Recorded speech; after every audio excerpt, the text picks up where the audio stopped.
Today we have we have got many advices from our teacher, and I hope that you will get in your heart and follow them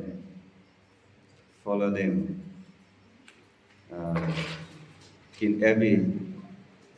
every day in your daily life, that will improve your life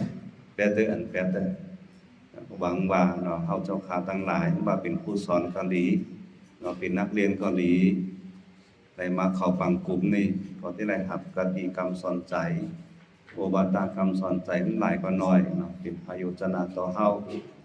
ได้มาเข้าฟังกลุ่มมื้อนี้ก็เป็นวิธีหนึ่งอันเกิดการเรียนรู้ในระหว่างกันและกันเป็นการเรียนรู้เพื่อ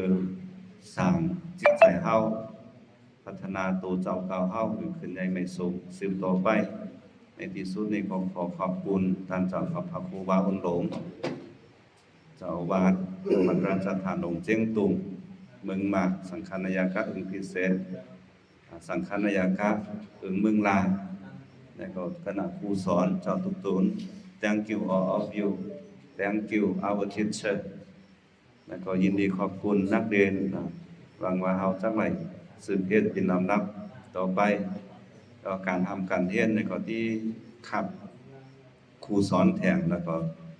เวลาเรียนแถงแล้วก็ที่ออกข้อสอบปัญหามาเจ้าหรือเฮาทำเห็นเรากันตั้งแต่6ปีเนาะที่ไหน